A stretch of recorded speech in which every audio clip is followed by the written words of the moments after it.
안녕하세요. 우리 신앙 이야기의 박 PD입니다. 하륜입니다. 전 시간에 이어서 오늘 이번 시간에는 초대교회 이단 중에 마르키온, 네, 마르시온이라고도 하고 뭐가 맞는 거예요?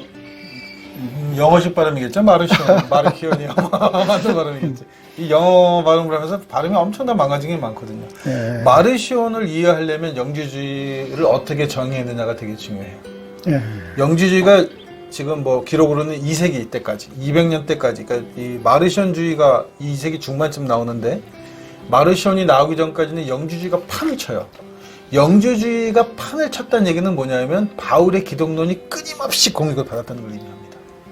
예수의 신성, 예수가 신이냐 아니냐 이런 문제. 그래서 이제 보면은 뭐 부활이 이미 끝났다. 부활에 대한 것도 있고.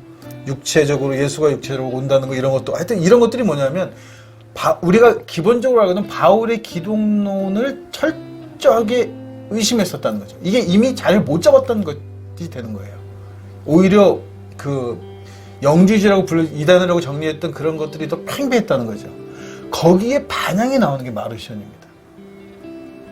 마르시온은 오히려 거꾸로 바울을 제외한 다른 제자들, 예수의 제자들을 사도로 인정하지 않아요.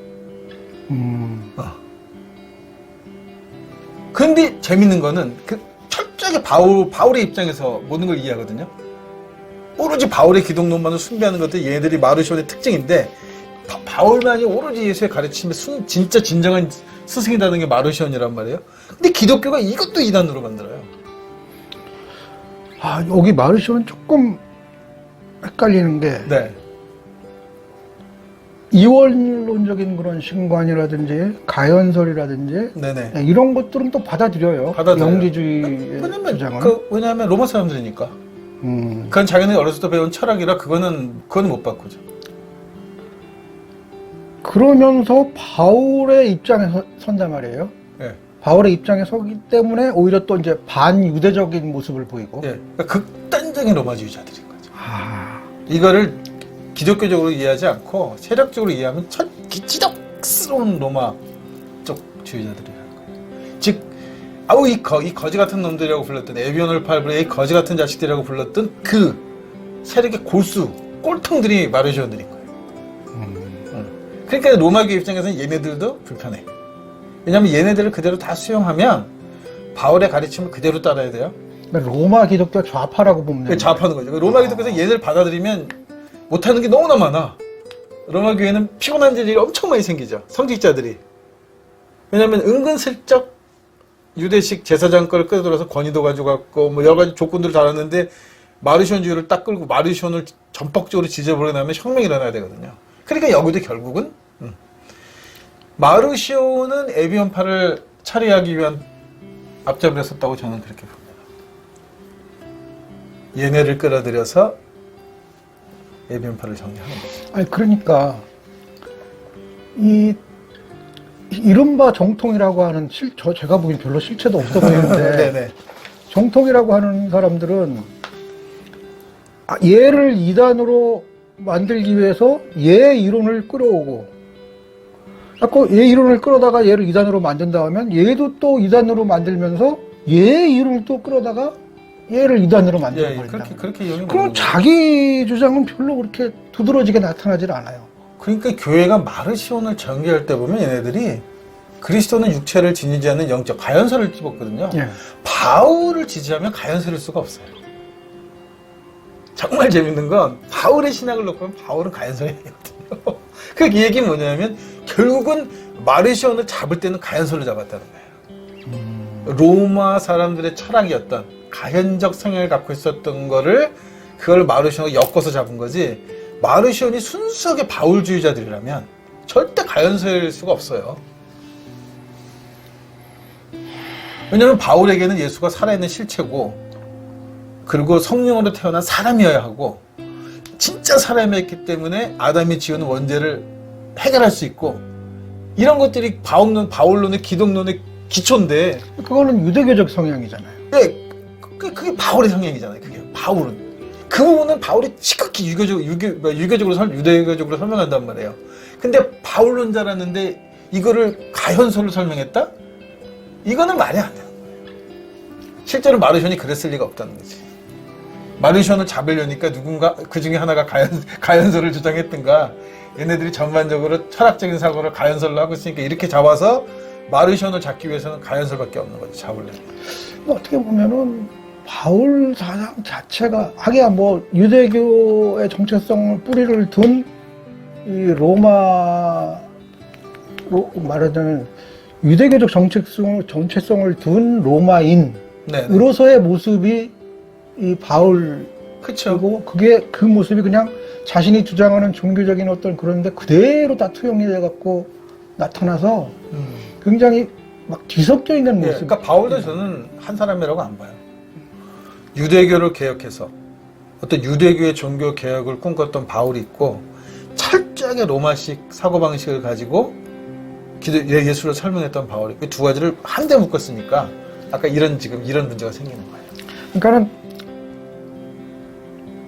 본래 그런 성향일 수는 없다. 네. 나중에 편집이 되었을 것이다. 그렇죠. 마르션은 뭘로 잡겠어요? 잡을 건덕지가 없고 왜냐하면 로마교 입장에서는 바울을 지지하고 바울의 기독론을 지지하고 오히려 에비온파를 털어놓고 싶어 환장을 해. 아까 에비온파가 그거였잖아요. 12사도들의 공동체. 마르션의 입장이 뭐냐면 12사도의 공동체는 가짜야. 바울의 공동체만이 진짜야. 이렇게 얘기하는데 로마 교회가 왜 마르션을 쳐내겠냐고요. 그리고 마르션을 핑계 삼아 성서를 만드는 거죠. 마르션의 이단이 성서를 만들었어. 바울의 서신과 누가복음만 섞어 자기네들 그것만 성서를 하니까 이랬으면 우리가 안 돼. 왜 안 돼? 자기네 입장은 되게 좋을 일이지. 근데 왜 안 되냐고 얘기하냐면 그래도 떨쳐버릴 수 없는 포기하지 못할 그 재산들을 갖고 있는 그거 모두 다 어우러지기 위해서 그래서 부랴부랴 얘네들이 성서를 만든단 말입니다. 이렇게 로마 교회가 마르션 때문에 마르션이 이 구약은 버렸죠. 예, 구약을 털죠. 아주 분노의 신, 네, 신약이 사랑의 신 이렇게 사랑의 그렇게 설명합니다. 그러니까 이게 다분히 정치적인 성향. 마르션도 정치적으로 만들어진. 물론 마르션이라는 인물이 있어요. 그 인물을 주장으로 하는 공동체도 있겠지. 그러나 그거는 그냥 교회가 나중에 이런 묶음으로 털어내기 위해서 거기다 몇 가지 살을 더 붙이고 만들어낸 이야기라는 거지. 지극히 왜냐면 재판으로 이루어진 범인들이에요. 재판 과정에 문제가 있다는 거죠. 증거를 수집하는 과정도 이 문제가 초대 교회 이단들을 보면 이제 시계적으로도 이렇게 이어지는 게 처음에는 유대 기독교에 대한 이단. 점점 이게 로마화돼 가면서 또 여기서도 또 구분되는 네. 나가는 거잖아요. 그리고 그 다음번에 이어서 이 모타누스 얘기를 같이 해야 돼요. 예수의 재림이 늦어지면서 신비주의로 흐르는 성향. 이 세 가지가 톱니처럼 맞물려 돌아가면서 이제 갈등을 일으킨다. 사실상 그냥 크게는 이 세 가지가 그 이후로도 나오는 모든 이단을 그냥 현재까지. 크게 그냥 다 이렇게 아우르는 예, 현재까지. 세 개의 축이라고 보면 되는 거죠. 예, 현재까지. 그 다음에 이제 우리가 뒷방송에 얘기할 건데 이 축을 완전히 선을 긋고 나오는 게 한국 이단이에요. 여기까지는 뭐가 없냐면 내가 예수라고 얘기하지 않아요. 그건 예. 네. 그러니까 우리가 지금 초기 기독교, 중세 이전의 기독교의 이단들을 쭉 살펴보면 내가 예수라고 얘기하진 않아요. 내가 메시아라고 얘기하지 않아요. 그거는 예수라는 게 분명히 정해져 있어요. 그거를 흔들지는 않는다는 거죠. 네, 그거는 이제 나중에 얘기하고요. 네. 일단 마르시온의 주장에서 이제 핵심적인 내용을 보면은 일단 구약 성경 자체를 아예 포기했다라고 얘기를 네, 하고요. 그렇죠. 유대교를 털어내기 위한 작업인 거예요. 예. 유대교식 신앙을 갖고 있어도 공동체, 정확하게 얘기하면 유대교를 털어내는 건 아니고, 왜냐하면 구약은 다시 받아들였으니까 그 교회 입장에서는 성서를 만들기 전에 에비온파를 이단으로 만들어서 사도들 전통을 갖고 있었던 골칫덩어리, 더군다나 이게 사실 어떻게 보면 얘들이 본갓집 자식들이죠. 이 본처집 자식들을 털어내기 위한 작업으로 마르시온이 유대교의 성서를 버려버리는 거죠. 의도적으로 버린 집단으로 만드는 거지. 이게 카톨릭 입장에서 보면은 얘를 치기 위해서 EJ 예, 맞습니다. 정확하게 그거죠. 그리고 다 끝난 다음에 토사구팽으로 얘를 그렇지. 그러니까 이 마르시오는 토사구팽 당하는 거예요. 결론적으로 얘기하면. 가장 최선방에 세워놓고, 에비온파, 유대식 기독교인들을 잡는 최선방 천봉으로 써먹고, 결국은 버려버린 거예요. 불쌍한 존재들입니다, 말이죠. 이 육체 부활은 없고 없죠. 최후 심판도 없다. 없다. 이게 다 받아들이잖아요. 이걸 살려내기 위해서 얘네들이 이단을 만들려니까 얘네들 주장이 그 부분을 부각시키는 거예요. 제가 볼 때는 그냥 마르시오는 그냥 바울주의자들이었다고 볼 거거든요. 극단적 바울주의자들. 뭐 최후 심판 얘기는 그렇게 심하게 나오는 적이 없죠. 네. 계시록이랑 뭐 몇 가지 말고는 없잖아요. 없죠. 그리고 사실 가장 교회에서 문서를 안 남긴 게 부활신앙하고 이렇게 재림에 가는 것들이에요. 이거는 그냥 요한계시록에 관한 당시에 가장 아마 제일 많이 읽혔던 책이었죠. 그런 거 하나 묶고는 요한의 이름을 썼던 계시록 하나만 남겨놓고 나머지 그쪽 문서들은 다 소화시켜버려요. 다 없애버려요. 왜냐하면 몬타니스주의하고 되게 맞물려 들어갑니다. 신비주의하고. 결국은 뭐냐면 이 뒤쪽 몬타니스, 지금 이제부터 말할 몬타누스는 뭐냐면 기독교 또 한쪽, 예수의 재림이 늘어지면서 이어지는 그 신비적 현상을 갖고 있는 그쪽 축도 또 몰아내는 거예요. 아, 그럼 그냥 계속 이어서 몬타누스. 예, 몬타누스. 네. 왜냐하면 마르시온이 별로 그렇게 딱히 할 얘기가 없어요. 왜냐하면 이용해 먹은 집단이라 이게 굉장히 뭐 심각하게 생각하는 분들 많은데 이게 마르시온은 그냥 그렇게 이해하면 진짜 간단한 문제예요. 근데 적어도 초기 기독교, 초기 교회에서는 나타나는 이단들은 그래도 굉장히 금욕적이에요. 네, 전부 다. 금욕적이죠. 네. 응. 이제 이게 또 현대로 들어오면 얘기가 달라지죠. 이게 유대교도 그렇고 로마도 그렇고 이때 철학이 금욕주의 철학이라고 해야죠. 그렇죠. 네. 스토아 철학이랑 예, 이런 것들 다. 왜냐면 이 지적인 걸 승사하고 이데아를 육체는 악하고 기본적으로 육체는 악하고 일단 기본적인 이원론을 깔고 있다는 거죠. 딱 맞아떨어진 거예요. 우리는 죄인이고 하나님은 거룩하시고 네. 육체는 악하고 영은 신선하고 이게 딱 맞아떨어지는 구도를 갖고 있는 거죠. 이 몬타누스 같은 경우는 굉장히 그 종말론적이잖아요. 종말론적입니다. 예.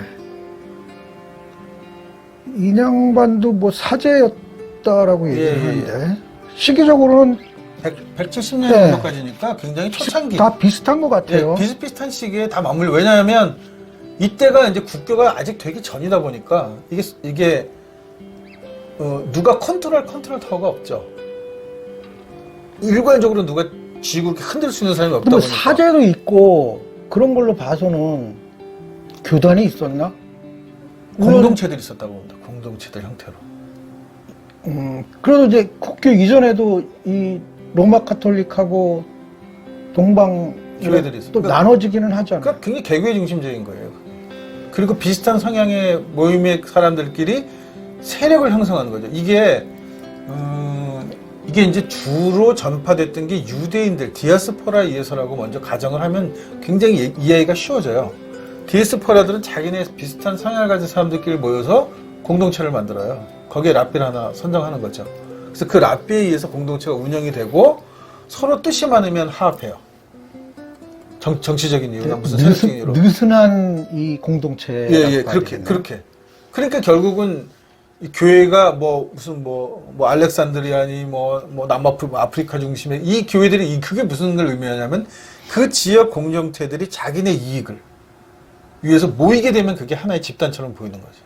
그런데 제가 보기에는 그냥 각기 공동체들의 지도자들이 쭉 하나씩 있고 그 파워가 굉장히 세였던 거죠. 이게 각기 공동체를 가지고 있는데 그 지역이 그 일대가 비슷한 문화를 가지고 형성하고 있으면 이제 거기서 고백되어지는 기독론이라고 하는 것도 어느 정도 비슷하게 갖고. 네, 그렇죠. 그렇게 되는 거예요. 이쪽은 또 다른 작은 모습을 갖는 거고. 세력이 비슷할 때는 안 싸워요. 근데 이게 경제적으로 어느 도시가 갑자기 급성장하거나 아니면 군사적인 이유로 그 도시가 급성장하게 되면 급성장하면서 교인수가 같이 늘죠, 이렇게. 이러면 대등한 동계가 아닌 게 되잖아요. 여기가 세력이 세지면 여기를 잡기 시작하는 거예요. 니들은 이단이야. 이 몬타누스는 그럼 이제 왜 그 배경이 뭔가요? 왜 그렇게 종말론적이 됐나요? 이게 뭐냐 하면 그 성서가 그렇게 얘기를 해요. 제자들한테 내가 온 걸 니들이 본다. 안 왔단 말이죠. 이 안 왔는데 예수가 온다고 기다리기 때문에 신이 없는 공백이 이해가 되는 거예요. 왜냐하면 곧 오실 거니까 지금은 신의 목소리가 안 들려도 상관없고 내가 어떤 고난을 당해도 상관없고 종교적 현상이 안 보여도 상관없어요. 왜냐하면 그분이 곧 오실 거니까. 오면 우리가 고대했던 현상이 일어나잖아요. 그래서 그걸로 어떻게 보면 종교성이 사라진 종교를 지킬 수 있는 시기가 있었던 거예요. 예수가 곧 온다는 믿음 때문에. 그러니까 성직자들이 비종교적이어도 상관없었고 내가 굳이 그것도 유대교적 전투라는 게 뭔가 특별한 걸 보이지 않아도 되고 바울 쪽 로마 교회도 마찬가지로 그 바울 이후에 바울이 잘 뭘 봤다는데도 그걸 그렇게 크게 문제지 삼지 않았던 게 뭐냐면 곧 예수가 오면 확인해 줄 거야. 그러니까 바울도 입장이 그거죠. 나를 사도로 인정 안 해? 중요하지 않아. 금방 예수가 와서 내가 너를 사도로 불렀다는 걸 그분 입으로 얘기해서 나를 확인해 줄 거야. 이게 가능했다는 거예요. 근데 이게 벌써 보면 이게 모사주의가 미상으로 시작해서 170년에 끝난단 말이에요. 예수가 죽고 사후 170년, 보통 30년을 이렇게 보통 한 세대라고 보잖아요. 그러면 3, 4, 12, 3, 5, 15, 한 5세대인데 이 세대가 넘어가면서 이제는 뭐가 결정적으로 필요해지냐면 신의 실체를 보여주는 신비가 필요하다는 거죠. 그게 신비주의가 나올 수밖에 없어요. 그러니까 몇 사람을 내세워서 성령께서 말씀하신다. 사제 얘기 나오잖아요. 여자 사제, 특히 여자 사제, 남자 사제는 안 돼요. 로마 전통의 기독교 그 문화가, 종교 문화가 신탁은 여자들이 한 거다. 그러니까 여자들, 그래서 아나니와 삽비라 얘기도 하고, 그리고 바울 갔을 때 기도하는 여자들이 와서 밧줄을 묶고, 왜 여자 얘기가 나오냐면 신탁은 여자를 통해서 하니까, 신이. 그 문화 전통에서. 그런 것 같아요. 이 시기가 굉장히 이제 기다림에 지쳐서. 이제 울다가 지쳐서. 네, 기다림에 지쳐서 이제 흔들릴 만한 그런 시기인데, 얘네들을 붙잡아두기 위해서는 뭔가 강력한 무언가가 필요했다. 네. 그래서 그것을 종말론적으로 풀어나갔다. 그죠. 그 로마 종교에서 배워온 거죠. 신탁으로. 여사제를 여자들의 입을 통해서 내가 올 건데 조금 기다려라. 아직은 이래서 안 온다.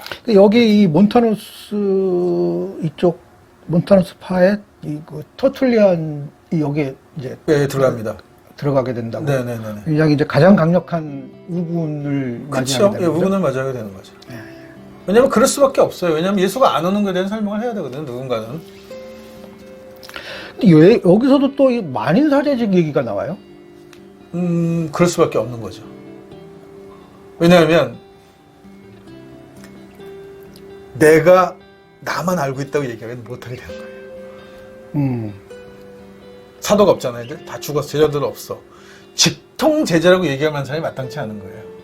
근데 내가 직통 제자로 얘기하려면 내가 뭔가 얘기해야 되는데 이 자신은 없어. 그런 사람이 한 사람이라도 있으면 이렇게 혼란스럽지 않을 텐데 네, 없는 거예요. 지금 아무것도 없으니까 이제 혼란하고 기다림에 지쳐서 이렇게 어려울 때 뭔가 강력한 무엇이 필요하다, 구심점이 필요하다. 없을 때는 흐트리는 거야. 그래서 이제 그 종말로 정말 갈 수밖에 가면서 없는. 모두한테 다 고난을 줘버리는 거야 그냥. 네. 니네 기도하면 다 들을 수 있어.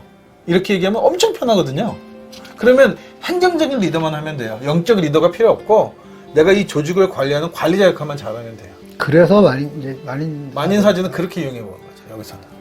벌써 이게 근데 들어오기도 전에 이미 그러니까 이미 국교가 되기 이전에 기독교는 모든 문제점이 다 드러나 있는 상태인 거예요. 왜냐하면 컨트롤 타워가 없어서. 아직 중세로도 가기 전인데. 자기들 컨트롤 타워가 없어서요. 그러니까 민중들의 신앙이라는 것은 진짜 중구난방이라는 거죠. 하나라고 정의할 수 없는 게 신앙이라는 거예요. 뭐 하나가 옳은 신앙이다, 어떤 신앙은 틀리다고 정의하지 않는 것이 민중의 신앙이라는 거죠. 이렇게 다양해요. 앞으로 벌어질 모든 이단에 관한 논의를 사실 여기 한 네 부류 정도에서 이미 그 모습을 다 드러내고 있다. 다 드러내는 거죠. 에비온, 영지주의, 그 다음에 마르시온, 몬타니스 이렇게 네 가지만 얘기하면 사실은 기독교가 지금 근대에 들어와서까지 현대까지도 기독교에 대해서 갈등을 일으키는 요소들은 다 들어있는 거예요. 그러니까 오히려 교회는 공격하기가 되게 좋은 거예요. 이미